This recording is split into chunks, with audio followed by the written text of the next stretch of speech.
The Romulans, in the era of Kirk, ruled a terrifying and mysterious star empire. In the 23rd century, they sent one of their early warbirds, which is commonly known as the original Bird of Prey class, across the neutral zone to test Starfleet's battle tactics and resolve. That ship was destroyed by the Enterprise, as most fans should know, but it's possible that the Romulans were not sending their top-of-the-line ship, which may well have been this one.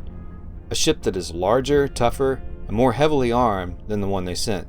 The V-6 Gallant Wing class cruiser would have had the resilience to at least survive the battle and most likely destroy the Enterprise. You see, the Romulans never show all their cards. Their motto is, "To be unknown is to be unconquerable." They were probably content to send a less capable ship and let the Federation think it was the best they had. The origins of this ship design is from the out-of-print tabletop game, the Starship Tactical Combat Simulator, published by FASA in the 80s. In the game, the old Bird of Prey is classed as a V-8, while the Gallant Wing is classed as a V-6, and yet, despite the earlier number, the V-6 enters service about 9 years after the V-8. I speculate that perhaps a V-6 design had been in the works for some time, a ship intended to match or even outfight Starfleet's Constitution-class cruisers. But the technology required to do this wasn't available until much later. It is in fact rumored that one of the early drafts of the script for the original series episode Balance of Terror implied that the Romulans had copied Starfleet ship design technology. I've taken creative liberty to say that the V-6 is the result of acquired Klingon technology and stolen Federation technology, and this is the latest known version, the Type 7, that entered service about a year before the Enterprise's refit in the motion picture in the year 2279. While not as large in dimensions as the Constitution class, the overall hull volume and mass of the Gallant Wing is similar in size. They are larger in width than the original Bird of Prey by more than 50 meters. This is a proper 23rd century heavy cruiser. They would be used as the command ships for small fleets, special high-profile missions, and deep space exploration.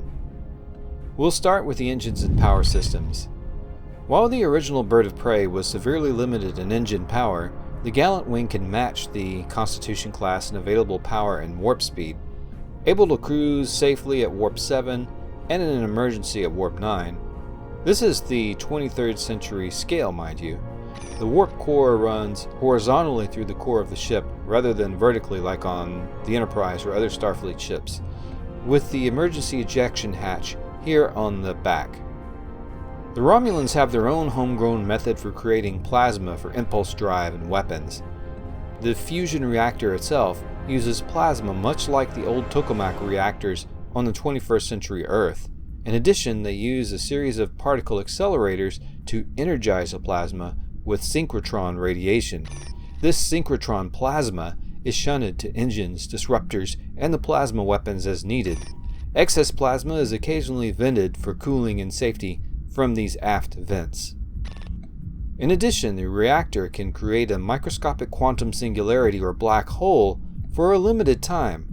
This limited use singularity is nothing like the quantum singularity warp drives that would later be used by giant 24th century warbirds like the D'Deridex class, but it does provide additional power for a limited time, and it is rumored to give the ship a few tactical and astrogational tricks. As you can see, there are 6 disruptor turrets, which use this synchrotron plasma. The fire coverage includes the forward, port, and starboard arcs, and if the target is at the right angle, they can fire aft in a limited angle, but all can easily be focused to fire forward. The ship uses the same plasma weapon as the original Bird of Prey. A hit from this weapon at close range would severely damage and probably disable, if not outright destroy, any Starfleet or Klingon cruiser of the era, but at a distance the plasma dissipates. The Gallant Wing must rely on their cloaking device and stealth to covertly close into optimal range for the plasma torpedo to be effective. The hull plating is similar in appearance to Starfleet hull plating, but it has a tactical purpose. This is stealth skin to aid the cloaking device, which captures light photons, copies them, and emits them through an opposite-facing plate. The Gallant Wing crew accommodations are far better than most Romulan vessels. These ships are used for longer duration missions. The officers have their own galley with observation windows near the top of the ship. On the opposite side, there's an observation room which doubles as the main conference room. The commander's quarters, or admiral stateroom, offers a commanding view over the front of the ship. There is a rather sophisticated forward-facing sensor array used to gather long-range astronomical data as well as reconnaissance on enemy activities. And last but not least, these ships are painted like giant birds of prey by the crew themselves. No two are exactly alike, and the pattern is often chosen by the commander, who also has the honor of placing his house or family sigil on the ship.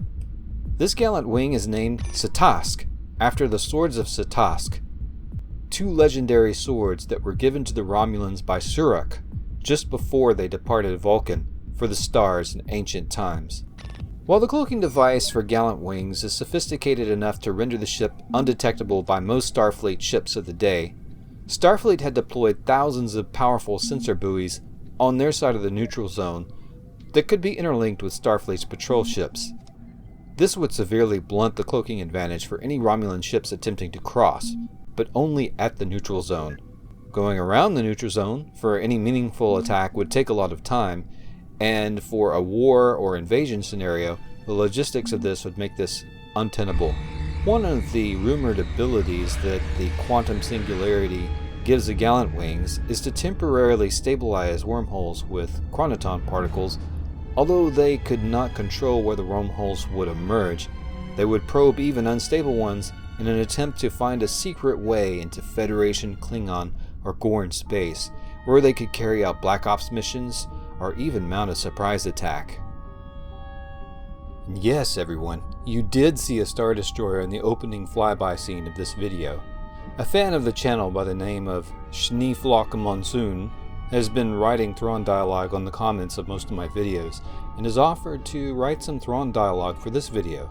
And so, from the bridge of the Imperial Star Destroyer Chimera, Thrawn stands at the great viewports and gazes thoughtfully upon the strange interloper.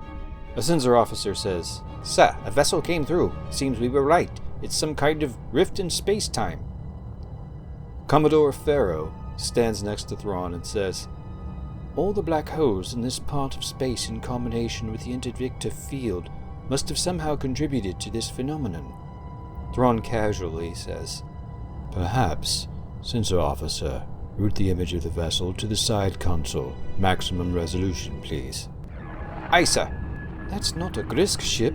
It appears to be of alien design, a little larger in mass than a Nebulon B frigate, somewhat larger than most of our corvettes." Thrawn begins to look at this ship's contours and catches the sight of the underside of the wing. "Commodore, is there a view of the vessel's ventral side?" "No, sir, but it is spinning slightly. That side should come around any moment. No readings from inside, so I can't give you life signs or internal structures. They're drifting. That rift must have taken their thrusters offline. They may be dead in space." "For the moment, Senior Lieutenant Pirondi, please have your ion cannons locked in case it comes more to life." While they wait, Thrawn decides to look over what they've seen so far. An interesting design. The majority of the ship seems to be centered on the usage of these two nacelles on either side of the vessel. They do not appear to be weapon systems or missiles themselves. Meanwhile, the aft section seems to be emitting some strange radiation. I would surmise from this vessel's reactor, perhaps damaged. Should we move back? Perhaps send Commander Aya in with some text to get it under control? An excellent idea, but pointless. This radiation is consistent with matter-antimatter annihilation, something the Empire once tested. Running from such a detonation would only be possible while in hyperspace, and no one on board has either the expertise or time to learn the proper techniques. If you would begin calculating our escape vector, however, that would be helpful. Antimatter? They'll blow out the holonet across the entire sector if it is. Unlikely. They seem to utilize subspace for communication just as we do, based on these readings. While I cannot fathom how they keep the antimatter stable, or how a ship of that size has anywhere near the amount to be safely stored, they seem to have it well contained and well understood, far better than even our experts do. Hammerly, where's my tactical analysis? It's not done yet, sir. The ship isn't like anything we've ever seen before.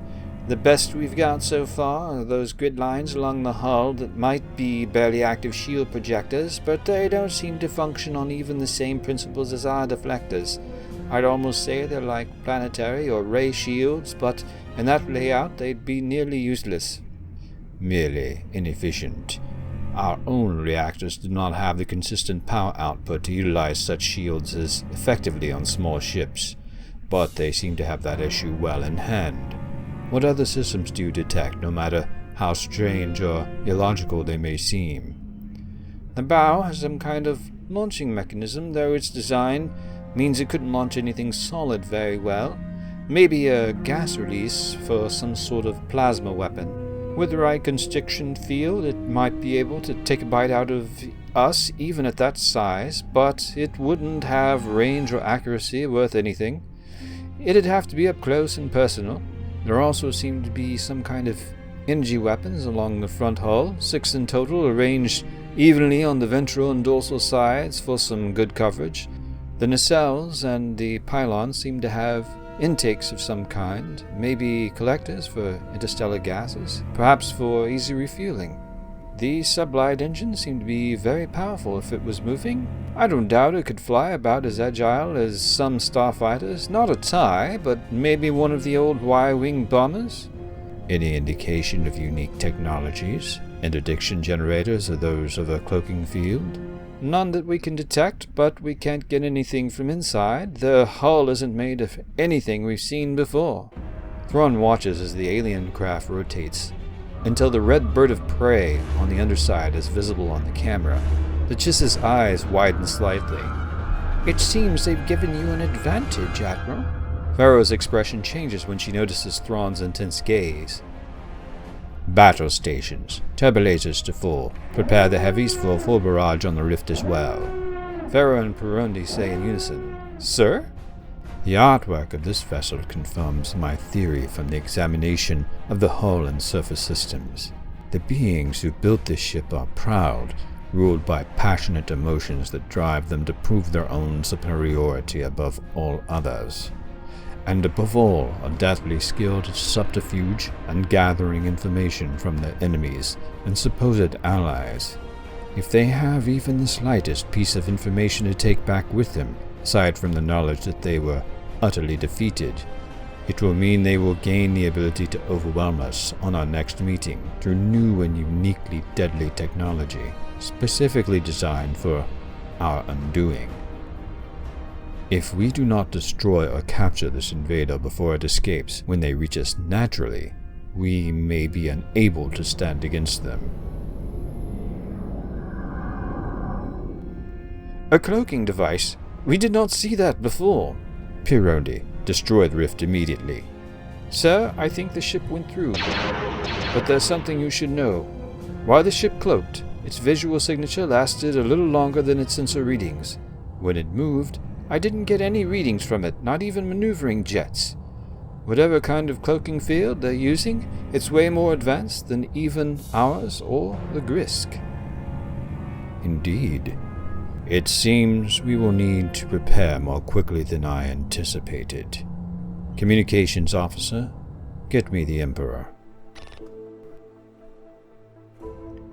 Well, thank you very much for watching, Space Friends. If you're new to the channel, be sure to subscribe and hit the notification bell.